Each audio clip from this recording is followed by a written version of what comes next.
Hello everybody, it's your boy N here. I'm coming at you guys with another YouTube video. So in today's video, it is going to be the fastest conductive metallic farm in the first Descendant. So without further ado guys, let's get right on into today's video. Before we do that though, real quick, my creator code is going to be on screen right now, so please be sure to use that. And other than that, my Discord is going to be linked in the description right down below. So without further ado, let's actually get on into today's video. Now of course this is going to be a vaults farm guide, so you are going to want to be using Enzo, but just for demonstration purposes and for the sake of speed, I'm going to be using Bunny. So first of all, we are going to go on over the Vespers right over here. Now in the Vespers there is two major points that we are going to be fast traveling to, two parts of the map even you could say, and from these two parts of the map is going to be where we are going to be getting all of these parts. Now of course you can use your Enzo's ping, and basically, I keep saying Enzo's ping, you can just use your pinging thing and figure out where all the parts are that way. The first spawn point would be up here or around any one of these right over here. Now that is right easy, right next to the spawn, simple as it gets. The next one we are going to do is go and take it down to this region of the map right over here. So this region of the map down here has got, I think, about 4 or 5 different spawn points. So let's go on over them real quick. So the first one is going to be right down below under here, right over there. Hang on a sec. Yep, right over there. That can be a spawn point for this one. So that's something that you gotta keep in mind. I have no idea what's going on with the game. Moving further down, there is also a spawn point right over here. So over here, right over there, that is also another spawn point for these vaults. Third one is going to be that over there. Is any of these going to spawn for demonstration purposes or no? I don't think any of them are. But yeah, there's another one that can be spotted right over here. So another one can spawn, I think, further down there somewhere. Correct me if I'm wrong, I'm not 100% sure about that one. But then, moving on, going back up this way, there is a spawn point. Okay, let's just delete these enemies. There is a spawn point around about here, I think it is. Hang on a sec. Yeah, around about there. Around about there, up here, around here somewhere. The spawn point right over here as well. Now we are going to take it up to the other side of the map again, but this is just the way that I take it because I think it personally it's a lot faster when you run it this way. Now the next spot is going to be inside of this big old building, apartment complex or whatever. Just in this corner right over here is a little bit dark, so I'm just going to keep spamming the pinging button. So yeah, there's a spawn right over there in that corner there. Now following that up, there is also 2 spawns on the further side down up over here. As you can see, we're getting one of the pings, which is a good sign.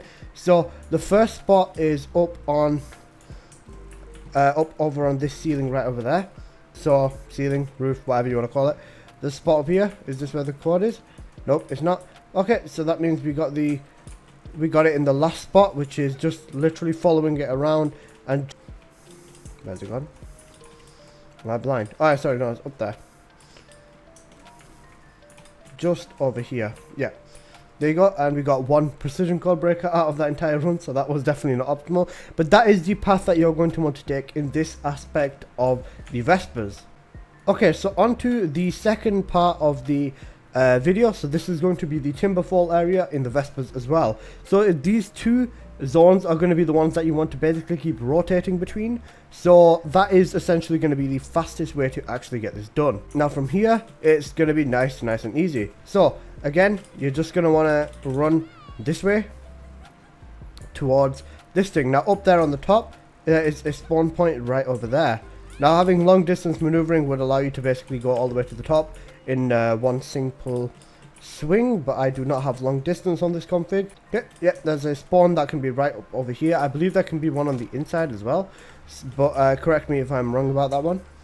So going further around, there can also be a spawn right over here in the middle. There can also be a spawn up over here,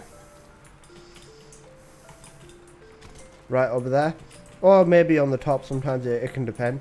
But this is going to be the most important bit over here. So over here, when you follow it around into this cave, there is a spawn point down there and a spawn point down there. So to access these ones, you are going to need to go inside of the cave, and from inside of the cave, you're just going to want to follow it around.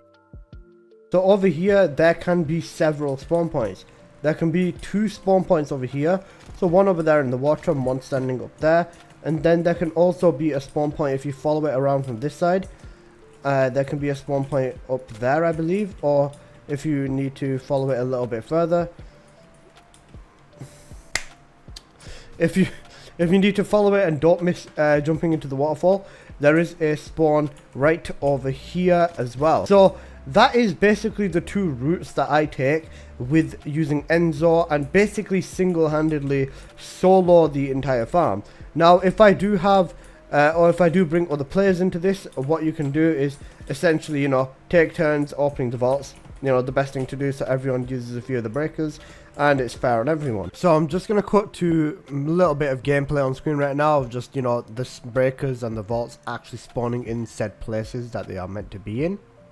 Okay, this gameplay is showing both of the vaults spawning right in this spot over here, just to prove to you guys that this is probably one of, if not the most important spot that you lot should 100% be checking. Also, using Enzo does actually give you more drops, and you can also get increased amount of Kuiper shards from opening with Enzo versus opening with any other Descendant. So I do highly recommend using Enzo if you guys do have him. And that has basically been this video on the vaults that I think are, it's the fastest way to do it, especially if you're doing solo or if you are doing in a team. But anyway guys, I hope you have enjoyed. Like I said, that's been this video. Please do smash that like button, and if you're new here, consider subscribing, and I'll see you guys in the next one. Peace.